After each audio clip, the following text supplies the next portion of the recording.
right, we're recording. Guys, have you ever thought about the series of events that has led you to this present moment? I often look back and I wonder, because our lives are made up of so many different things, so many decisions, things that are done to us or for us, and I often wonder how all those things have led us to where we are at this present moment. So that's a thought to ponder for later. But guys, as you notice, we are not outside filming today. Of course, we are inside. Outside right now is actually 5 degrees is what it feels like. So I thought probably not a great day to catch some interviews on the street. Instead, a fireside chat. This is our first and maybe only fireside chat. I'm not sure yet. And I do have a very special guest today. And I'm very excited for you guys to meet her. But first, this is week 9 of asking people to talk to me and share their story. And I'm very excited for today's guest. So without further ado, Trish, welcome to the show. Thank you, Andrew. And I would invite everyone who's watching to join the conversation. So this is our first fireside chat. Perfect. Lovely fire. Trish, would you introduce yourself and then tell us where we are? Oh, hi. I am Trish, and we are inside our home with our lovely fireplace. And speaking of events, if I hadn't asked for a ride today, I would not be in this situation. But here we are. Exactly what I was going to say. That's what I was thinking of. So yeah, we're here in Trish and Mark's home. You can see artwork, maybe, I think, in the frame, some of it, from your boys, who are very talented artists. Thank you. I agree. And what's your full name? I mean, your full first name. Trish Allen. Not Patricia. Oh, not Patricia, and not Patsy, as Andy likes to call me sometimes. Yeah. Sometimes she gets Patsy, sometimes Pat, sometimes Patrice. But yeah, so moments that bring us to right now. Well, I think I'm going to set it up real quick for the audience. Sure. So as you know, those of you who've watched so far, the channel is primarily about interviews, either on the street or in a home, perhaps. But the other part of this show is kind of my own journey, like my own experience of starting a YouTube channel, of kind of pushing myself out of my comfort zone to do something like this. And your neighbor friends, yes. Yeah, pushing other people out of their comfort zones. And then if you watched episode 6, I believe, I talked about being authentically me. So part of it is a journey of finding who I am and being true to my journey as well, and what has brought me to this place. And part of that is faith, as I said in that episode as well. And so I kind of wanted to set up 4 different examples of what brought us here through my lens of faith. And I know some people like that, some people don't, but once again, I have to stay the course of what is truly me. Sure, of course. There's a lot of other people who can do what they want to do, but I have to be who I am. So I like to think of it this way. I do the best I can, I show up, and I feel like God takes it from there and makes it better than I could have even imagined. So 4 examples real quick here. Starting off with episode 2, I pulled up to the square in Lancaster City. I saw this gentleman who was just by himself. The only thing I had planned for that episode was I knew I was going to talk about my Aunt Marilyn. Other than that, I didn't really have anything planned. So as I was pulling up, I saw this guy, and I said, all right, God, I'm just going to park the car, and I'm gonna get out my tripod and my camera and my 2 chairs, and I'm gonna lug them to the square, and if he's still there, then that's who I'm gonna interview. And it turned out to be incredible. I loved that interview. Not that it was maybe the best interview I've ever done, but at the beginning, I should say, he was a little down on his luck, really wasn't feeling that great, and by the end, he was smiling, he was happy, he had someone to talk to, and that was worth it to me. That's what made it. You gave him more hope. Yeah. He was listening to what you were saying, and I felt like... I hope you could see that in the interview, visibly. So, yeah, 100% did. Yeah, so that's the first one, and that just gave me a boost of encouragement. The second one was actually the next episode. It was freezing cold out, and out of the corner of my eye, I saw this guy who I had met maybe 2 years prior at a co-working space. Michael, and he went into the market, and then when he came back out, we struck up a conversation. He agreed to be filmed, and then once again, a great conversation, reconnecting with somebody and learning just from strangers or past friends. And so anyway, the third thing was Naples, Florida. which to this date is probably my favorite episode so far. I just knew I was going on vacation. We had a wedding. I knew I was going to take my camera and my tripod and probably just film somewhere. Find like, I don't know, whatever town we were in, I'd find some people, set up a tripod and hope to get something. But what I wasn't expecting was that my wife's cousin, her son, Ethan, said he would be happy to, not only be happy to film, he would love to, and in fact, he suggested Fifth Avenue in Naples. So again there, it was like, I had one idea in my mind and I showed up, but it went far beyond what I expected. So that was like a divine kind of appointment as well. The fourth thing brings us to now, and last night I was still unsure of what I was gonna do. I knew it was freezing cold outside and didn't have anyone to interview. There was another potential interview that is a business owner. It was his anniversary and he was out of town and it wasn't gonna work. And that is gonna be another episode coming up and I am excited for that as well, but it wasn't meant to be. Oh, my check engine light was meant to be. Is that what you're saying? I guess. And so Mark, Trish's husband, who loves to talk, yeah, and I don't, but go ahead. He texted me and said, hey, by chance, would you be free tomorrow? Because I'm not available. Would you be able to take my wife to get her car that's in the shop? And I said, on the way absolutely. To your Lancaster setup. Yeah. To interview other people. So maybe he was thinking that. I don't know.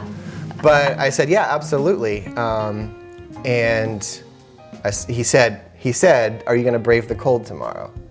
And I said, probably not. And I don't have anything lined up. I said, what would be great though, haha, is if Trish would want to be interviewed. Okay. And he comes back in the text and says, she said yes. So I was very happy about that. But all that to say, there's things that happen in life that if they didn't, we wouldn't be where we are right now. So I don't know where this conversation is gonna go. Okay. But I know that from this point forward, we're here in this present moment, and that's what matters the most. You and I have talked a little bit about life and how it is crazy. Yeah. Maybe we'll get into some of that. But okay. I did want to ask you first to start off. You're not someone who I've ever expected to be on this side of the camera. No. So why did you say yes? Why did I say yes? One, because you were helping me out and helping me get my car.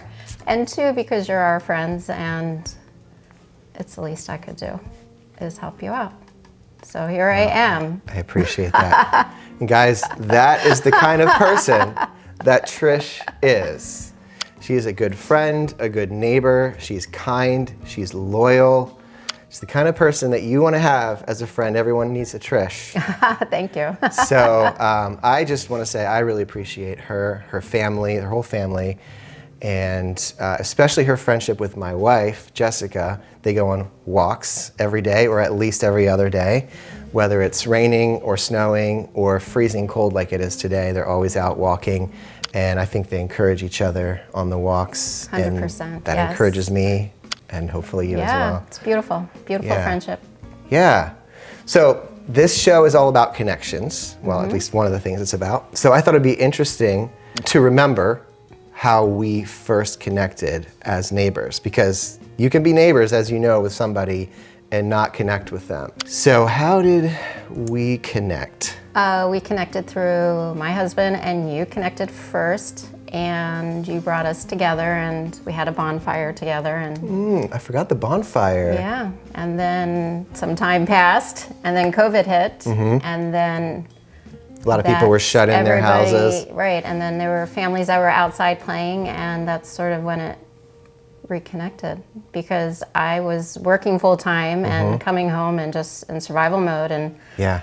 I didn't really know my neighbors. I'm sad to say that I just knew who was to my left and right, but we didn't really interact with anybody. So yeah, I always say COVID was a blessing because I learned about my neighbors and they became my family. And it was fabulous. Yeah, that was a good time. I remember seeing you and Mark out walking, and we would walk past, and Well, Trish. because I'm painfully shy. I'm a former school teacher. I love children. I'm at my happy place talking to children. I used to say to parents at back to school night, this is really hard. When I was in college, I used to think I can do everything there is to do except this back to school night because I have to stand in front of my classroom and talk to adults. Little people are I feel very comfortable with little ones, not necessarily adults. So here I am. So don't judge people if you think they're shy, if they're not like I'm not talking a to snob. you. A lot of people used to think I was snobby, and I'm like, oh my gosh, I am so not snobby. I'm like very down to earth, and you wouldn't realize it. It's just that I'm painfully shy until I'm not. So here I am. Yeah, and that's wonderful. So that's a good lesson. That's a good lesson. Yeah, Don't judge is. people from the outside if you walk by and they're not talking to you or they don't make eye contact or whatever the case may be. Everyone's different. Everyone has their space and their Comfort personalities level. and all that. But yeah, very, very happy that we got to connect, and that's been probably 6 years At or least so, 6 years 7. probably now, yeah. Yeah. And it's been awesome. That's a very good lesson, is to be tied to your neighborhood. Because when I was growing up in the 70s, like it was all about being outside, playing with your neighbors, and when you got called home for dinner, that's when you went home. And I felt like with my own children, we didn't really do that, even though we were in a little community. And it wasn't until the last few years that I realized how important it is to have a neighborhood family or community. And it's really important to make those connections. Well, it's important to make connections wherever you go, but I was so involved with my job and my family that was the last thing that I was even worrying about, was making neighborhood connections. But as you can see, it's so valuable. Yeah. So. And I do want to talk about your career as a teacher, but I even want to go maybe further back than that. So take us back to little Trish, where you grew up and your family. So yeah, where are you from originally? Oh, I'm from Media. I'm from Delco. I mean, a lot of people know Delco because of the Eagles, and everyone makes fun of it. But yes, I am from the suburb of Philadelphia, and we grew up in a very small town, and it was fabulous. Loved our neighbors, and we could walk everywhere and bike, and it was safe, and it was dynamite. Yeah. Okay. Had a great upbringing, and then when Brothers and sisters? Oh, I have a brother and a sister, and then when we were 11, my parents decided they wanted a bigger house and more land, so then they uprooted me from my fabulous home in suburbia and brought me out to Chester County, which was all at that point just farmland. Okay. And that was devastating. And then my parents said we could move back a year later if, we weren't happy. I think they were just telling us that. But and eventually, of course, it worked out, and we loved being out in Chester County. And then I went on to college to become a teacher, and then I got hired in Chester County to be a first grade teacher. Okay. Growing up, did you have like, I want to be this when I grow up, or? Oh, I always wanted to be a teacher. Okay, so really? Always so wanted to be. I mean, for a you... hot second, I wanted to be a nurse until I realized you had to like give needles and draw blood. But then I thought it was just taking care of you. But then no, then it shifted to being a teacher. Okay. That's all I ever wanted, and it lucked out. How early would you say you kind of knew like you wanted to be a teacher or pursue a certain path? Oh, fourth grade, definitely fourth grade. Really? It's all about the teachers in your lives that affect you and make a difference, and my fourth grade teacher did that. Okay. See, I think that's so interesting. Like, not everyone actually has that experience. Like, some people, growing up, you might have a myriad of things that you're interested in, or, but I always think it's fun. It's interesting when someone kind of like locks in on one thing and they're like, this is what I want. This is going to be my career, or at least I hope it is. And they kind of pursue that. So you kind of feel like pretty much that way. Yeah, especially since fourth grade. And then when I was in middle school, I sort of became like, I eventually became the teacher's pet each year, but it was only because I was like, can I wash the board? Can I clap the erasers? So I sort of took on many teacher roles as I continued up through my journey in education. So that is interesting for someone who is maybe more shy, as you would say, wanting to be a teacher. You would kind of think it's the opposite, but is there something about teaching that doesn't feel like you need to be an extrovert for? I think I would have been comfortable up until middle school, and then it's just high school and middle school would have been uncomfortable, but no. Anything younger than that, I was very comfortable and loved it. So it's the kids, it's the like you said. Being with children, it's amazing, it's everything. Yeah. And then take us through to meeting your lovely husband? Oh, my husband I met in college, and Okay. then we dated for a really long time, Yeah. and I guess we got married after 9 years. So yeah, Okay, excellent. and we've been And married 30 years. Did you always want children? Oh, I or- wanted 6 children. Okay. Whew. And then when I started teaching, I was like, what in the world? Because my mom came from a large family, and my dad came from a very large family. So yeah, 6 sounded like a really good number until I started teaching, and I'm like, wow, no thank you. So yes, I've always wanted children. Okay. So initially you were like 6, 7 would be good. Not 7. Had to make that joke there. Yeah, of course. I wonder what your religious background. I was raised Catholic. Okay. And what was that like? It was great except for the confessional, but besides that, we all went to catechism or CCD together. Okay. A lot of times I would go with my neighbors to church if my parents wanted a different time. So I loved it. I loved the routine. I loved everything about it until I didn't. Yeah. So yeah. And was that something that was emphasized in the home too then? Oh, Or, yes. Very much so. It was part of From your mom or your dad, or which? both from both parents, but eventually it was more from my mom. Okay. So it was definitely part of our fabric and our holidays and dinners and traditions. Yes, were very much observed. Yeah, I always like to hear, again, what leads people to the point at which they're at now and decisions that we make and all that sort of thing. So it's always fun to hear how much your childhood influences where you are now, or how much you've decided, yeah, that doesn't work for me, I'm going this way. Because, you see all sorts of things in life, Raised one way, you go the other. Your husband, I guess, would be interesting in terms of his background Right. as He well. wasn't really raised with a proper religion. It was just more of a formality of going through the motions. But I felt like any religion is very good because I feel like it instills the rules of, being kind and, not lying or, the commandments. But I feel like that is a really good example of grooming children to, make good choices and be kind to the world. And I feel like if you're not getting it from your parents, or if you are getting it from your parents, but at least you're getting it from the church, and I feel like it helps mold you and your spirit as you go through your life, that this is what you do to be a good person, and how you help others and you're kind to others. And I feel like that's sort of off track at the moment, but I feel like Well, I feel like the opposite can also happen, where there's a lot of negativity that happens in religions, in any religion. sure. And you can have sort of a backfiring effect, Well, sure. where you hope that maybe you're doing the right thing, but then, things happen in the church, or Yeah. Which did happen, yeah. and then you're like, I'm not so sure about this whole thing. Right. Because humans are humans and they mess things up a lot. Sure, I agree. But I feel like the basis of it just sort of promotes being Yeah. a good person. That I feel like is the original intent. Yeah. But it sort of, as you say, goes off the rails sometimes, or gets messy.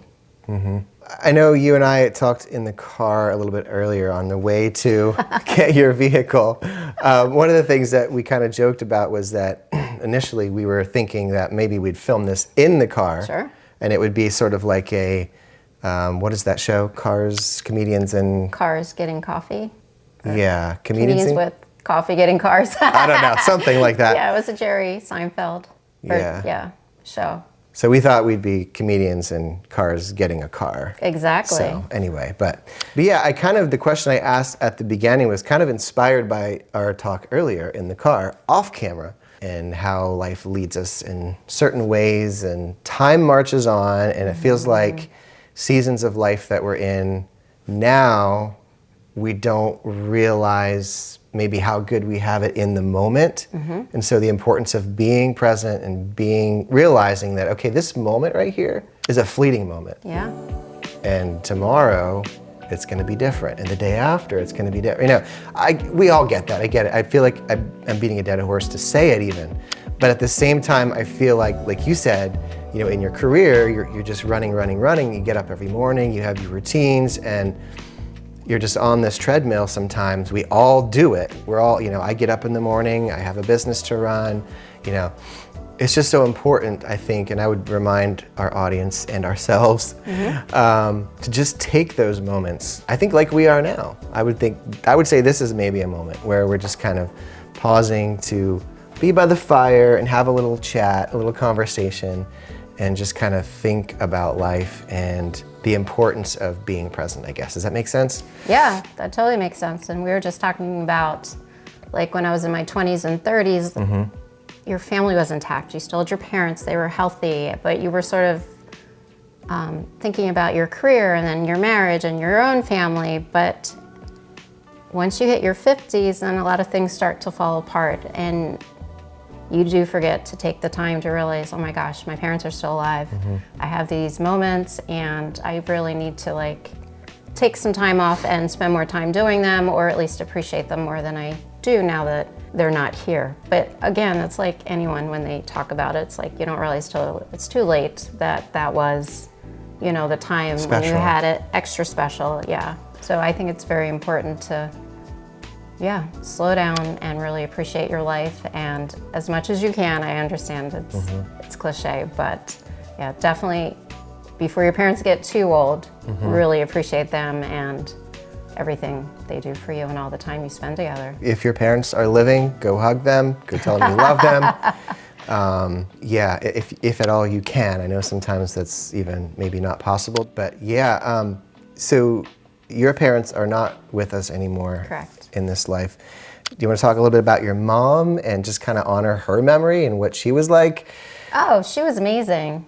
Yeah, I feel like I am her. Yeah. Oh, yeah. So I've met her. Yeah, I am in some ways. Yeah, I am definitely my mom's trait. Yes, except I'm not into exercise like she was. She was very into exercise, but very fit. Yeah, very fit, very into exercising and all that stuff. But I just feel like she really cared about other people, went out of her way to send cards and stop by and stay in touch, and yeah. Sounds like. And she didn't hold grudges, and she just thought life was so precious, so precious.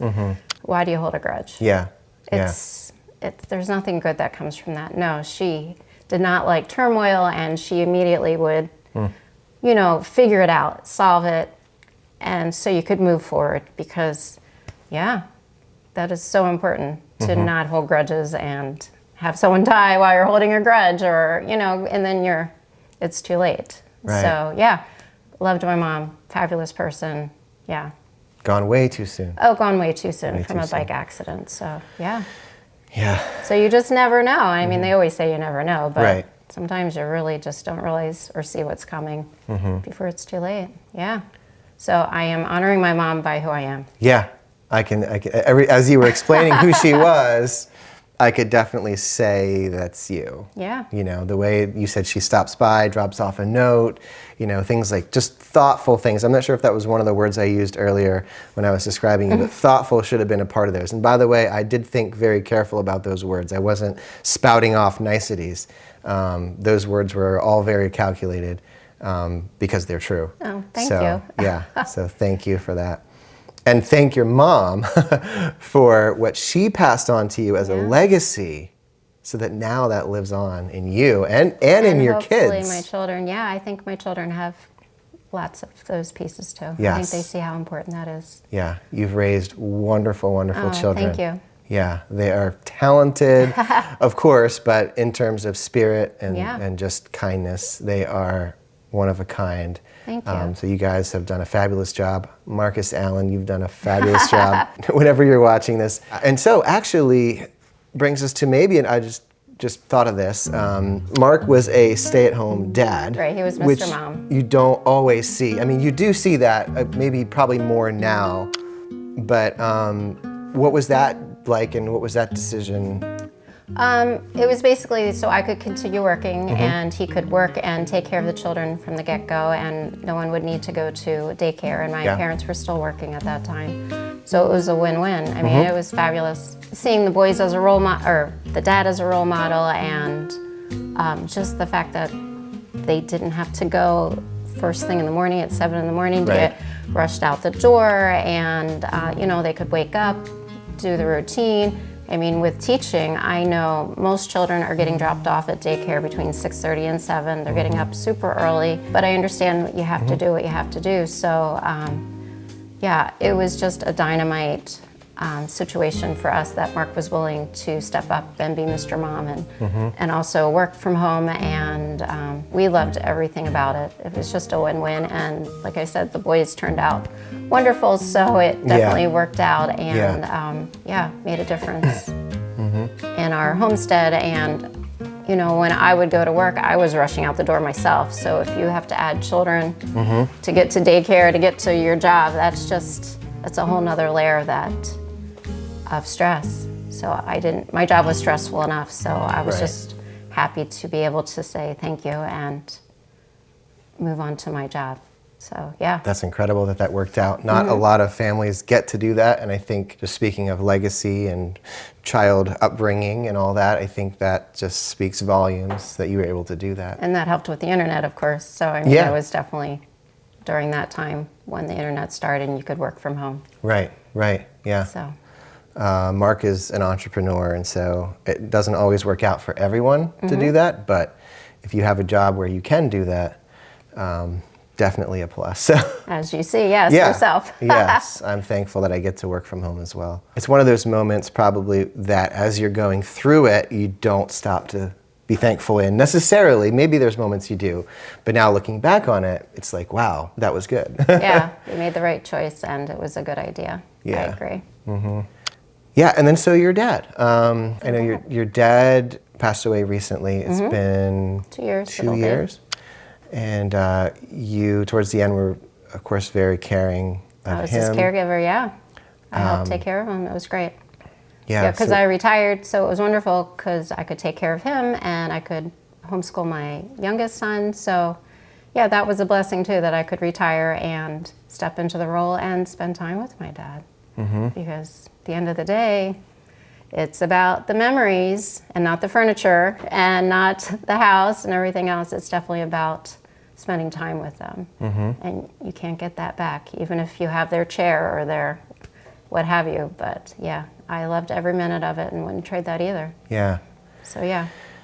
Now, I know you guys have built some rhythms into your life that I think are interesting. Like, I know you're often going to Longwood Gardens with family. Talk about that a little bit. Oh, we've done that for a long time, yes. My mom's family, we would get together the third Sunday of every month and go to Longwood. Okay. And that's been wonderful. We've probably been doing that for 15 to 20 years. It's incredible. Yeah, it really is incredible. It's really important to set a date, and I feel like otherwise it'll just be, oh, we'll get together. But the fact that we have a set third Sunday of every month at 10 o'clock, and if you can show up, great, and if you can't, you can't. But it's really important to have traditions and just to make these meaningful memories happen. Yeah, we look forward to it and we love it. So yeah, definitely if you can in your life, set it up a date with somebody, and that way you'll follow through and yeah, you won't have any regrets. Yeah, for sure. You won't have any regrets. I guess one of the things that we do in our family, our extended family on my side, is birthdays. Birthdays are something that we always get together for. And I would say thank you, Mom and Dad, if you're watching this. When you're watching this, that's definitely something, looking back on my childhood, that was always good. And even now, we don't do anything for Christmas. Birthdays are the thing that we kind of honor and celebrate. And so every family has their kind of focal points or traditions or things that they do. But I think it's important that you do, whatever it is that you do, have those times that, we celebrate birthdays, or we celebrate Christmas, or we do this. We go to Longwood Gardens.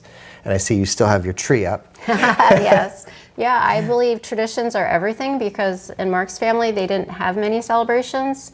And one thing that he loved about my family was all these different gatherings and picnics and celebrations. And it's like, wow, I want that. That's really great, the way you spend time together and create memories for yourself or in your children, because you really value those as you grow up.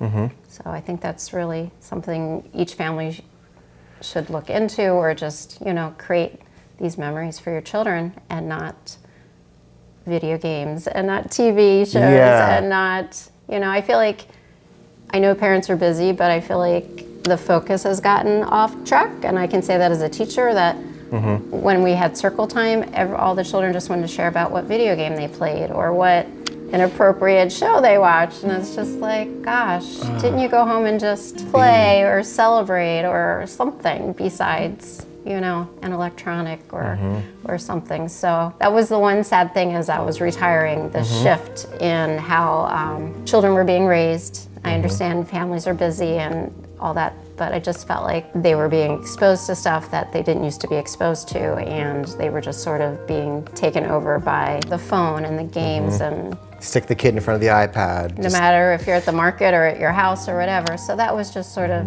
that was the disappointing part as my career continued, is just that became more of a focus, and my job at school became more of a caretaker, and I'm telling you how to tie your shoe, and I'm telling you how to wash your hands and blow your nose, and it was just like... Should have learned that at home. Yes. Like, I'm just sort of the support. I shouldn't be the provider of how to take care of your basic needs, but I feel like there had been a shift in the last 10 years regarding how the parents were not spending quality time with their children, singing and reading and just all the joy that, to me, of being a mom wasn't being experienced with my little ones anymore, and that was just sort of sad. And the other big thing was, like, I had to talk about being kind. Like, I was talking about being kind from start to finish, and I'm like, wow, when did TV shows create, unkindness? Or that was the heartbreaking part. Was I was just all day long, be kind. Like, it's really not that hard, but apparently in today's society it is very hard for little ones to be kind to one another,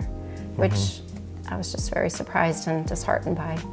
I think you hit it on the nerve with the TV, because I think, you stick your kid in front of a TV and some show comes on. It's even some of the older shows. I mean, they were maybe better than some of the newer ones that you have now, but you still have that influence where someone's being nasty to someone else, or there's some sort of school drama happening. And of course, that's what TV and stories are about. The parents aren't drama. Sitting with the child necessarily more to say, oh, that's just pretend, or that really doesn't happen. Or, you know what would you do if that happened to you? Would you react like that? I feel like in the olden days, you might have a dialogue, but I feel like most children are either in their room or just on a phone or a pad. So then they emulate what they see. Yeah. So I was going to ask you, what maybe you saw in your teaching career, but you kind of really talked about that. I'm not sure if there was anything else you wanted to say about that. No, it was amazing until it wasn't. Yeah. And it was just because there had been a shift in parenting and the way children are being raised, and just, And then COVID happened, and then there was the virtual school and all that. That was just really hard. Yeah. I mean, nobody wants to learn through a TV, especially when you're 5, 6, or 7.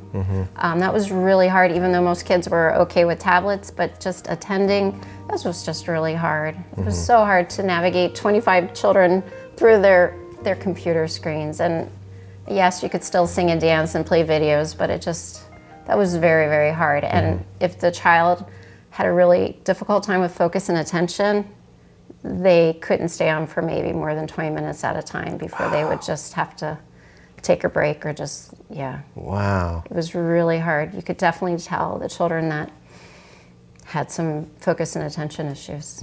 So I was so glad when we finally went back in person, and it was really hard on that generation. Plus, like that first year back, from March to June, it was closed, and then that fall it was online, and then it went on in person, and then I was told, like, I can't hug my children. I'm like, what? Like, I was tagged as like the huggiest teacher in my building. I'm like, kids don't get hugs. Like, when they come in my room, I greet them, I hug them, or give them a handshake or high five, and then when they leave, and that was just disheartening. And I'm like, really? We're gonna pass this disease through just a hug? But that was the hardest part for all of us, was, all the desks were separated and the kids were all wearing masks. I spent more time talking to children about keeping their masks on probably than I did about theory or skills. And that was just like, wow. That's disheartening. That was just a really hard and sad time. Hopefully we'll never go back through that. If so, I won't be a part of that. Yeah, but for sure. Definitely not a good time to be in school, because we didn't get what you really needed. You need So, that personal connection. Again, it's you all need about those connection. connections and learning and playing with the children on the floor. And, Right. you know, it's all about building your conversation skills and your sharing skills. And, you know, you can't do that when you're sitting by yourself in your little space on the floor with your pack of 20 cubes and build. Yeah. Yeah. Well, one of the ways that you and my wife connected was she was also a teacher, and you're a teacher. And just the love of, you mentioned reading is so important. Books. And so we've appreciated Trish giving us books that she's had or vice versa. So, Yeah. The definitely. value of reading is so important. Yeah. So important, no matter what age you are. It's so important to hear read alouds, to be exposed to reading and songs and everything about rhyme and rhythm is so valuable for little children. Well, when you think about like screens nowadays, right? Social media, it just scrolls so quickly. You've got that quick dopamine and that hit. was the other problem, right. That was the other problem during online learning, was because their attention spans are really short. So I was like constantly doing a little song and dance every 10 minutes because Get their attention. to get their attention and to refocus them, because yes, they're used to like little shows and just being entertained all Constantly. the time. So that's really hard. I mean, I'm all about breaks and all that stuff, sensory breaks and singing and dancing, but at some point you sort of just need to say, okay, we're gonna sit for 10 minutes and we're gonna learn this and then practice it and get through it. But yes, I feel like that has created some trouble for teachers, because they feel like you need to entertain them and constantly, because they're used to being entertained from the computer. Yeah, whereas kids who would have been raised on a book, you're literally sitting in front of a page. Pure joy in a book, and right? you find have the right to, one. There's nothing there to stimulate you other than your imagination. Yeah. You're reading the words on the page and you're scrolling to the next one, and the next one, it teaches you patience because you have to flip to the next page.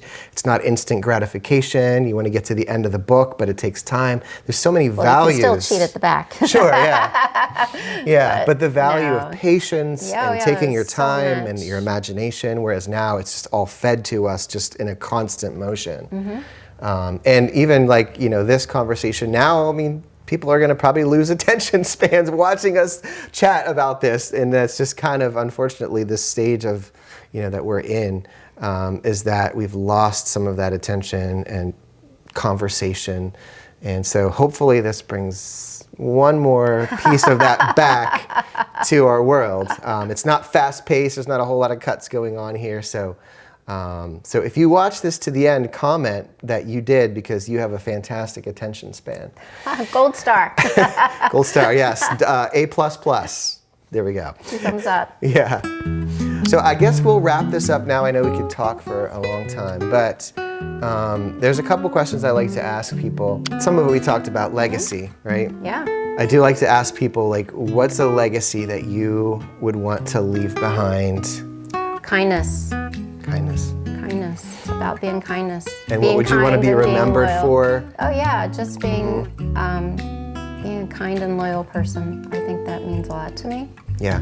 So if my children would continue that, yeah. Even my students, I feel like I've taught 1,000 students, and I would hope that they left with a love of books and a love of learning. Yeah, making good choices. Yeah. And here's the second one. There's 3. Okay. The second one is, if you had 24 hours left to live, what would you do? I would take my family up to Acadia National Park, Maine, and spend it hiking through the park. Beautiful. Yeah. I love it. And then the last thing is, if you could say something to someone who has passed, Andrew, I am not doing that. who would it be, and what would you tell them? Unless it's too much for you Yeah, to that would be to- too much. Okay. My mom. Your mom. Yeah. For sure. That's what I thought, but No, that Okay. I forgive her. yeah. Yeah. Yeah, of course. But yeah. Yeah, so gracious. Andrew. Oh, Trish. Yeah. So Yeah. thank you so much. You're so Yeah. gracious and kind, and that is your legacy right now. So of course it's going to be your legacy forever.